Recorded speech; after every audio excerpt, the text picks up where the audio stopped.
Madam Minister, Mr. Mayor, all of you, good evening. It's really wonderful to be here tonight, this evening. It's always wonderful, of course, to be in Slovenia. It's always wonderful to be in Bovec. But it's especially wonderful with so many of my own countrymen, my fellow Americans here with us tonight. It reminds me how much, even though I'm very happy in Slovenia, serving my country, how much I miss my country when I see all these Americans here.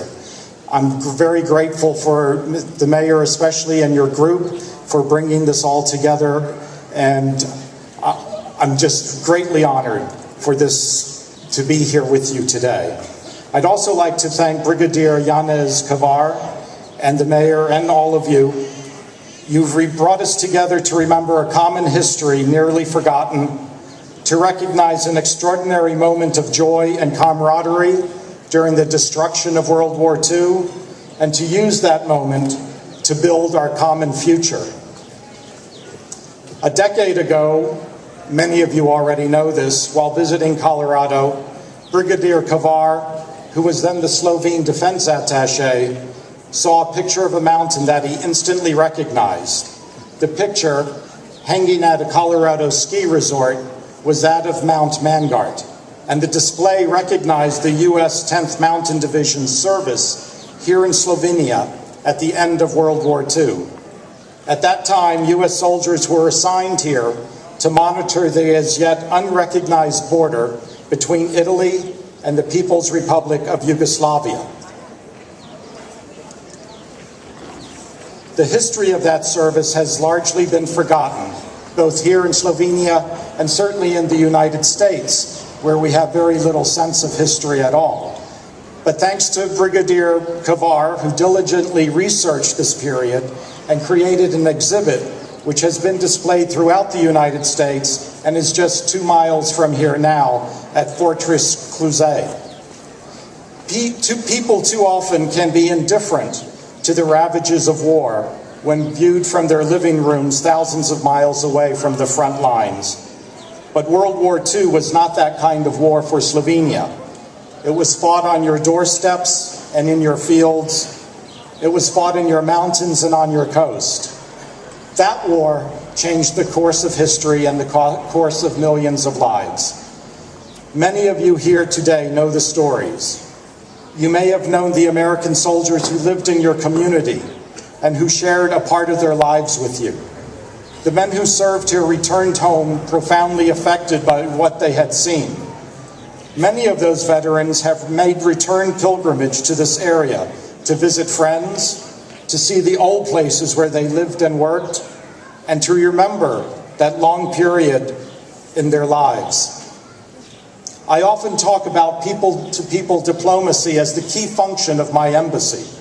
People-to-people contacts, I believe, have a far more enduring impact than mere government-to-government relations. When people meet and share their common experiences, the memories are more vivid and the feelings are more personal and enduring.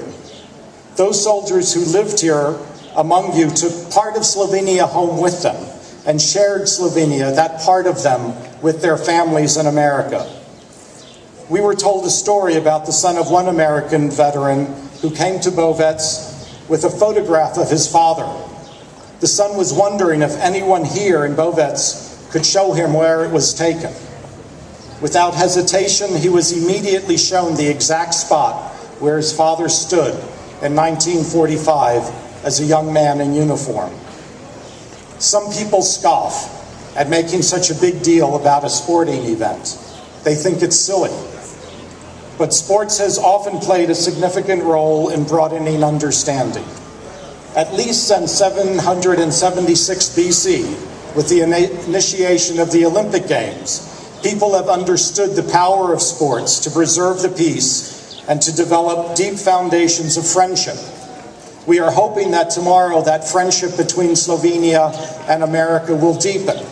I have asked the American teams to lose tomorrow to ensure that the Slovenians will be happy, but I suspect they're going to ignore me and try to humiliate you anyway. So I'm sorry for that. But the friendship between our two countries goes back a very long time. and includes this long-ago competition on the slopes of these mountains between young American soldiers and those they hope to protect.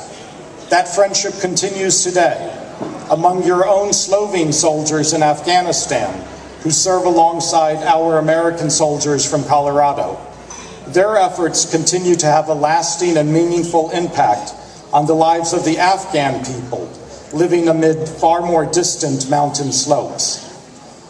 So here we are, on the eve of a ski race which will commemorate a race that took place 66 years ago.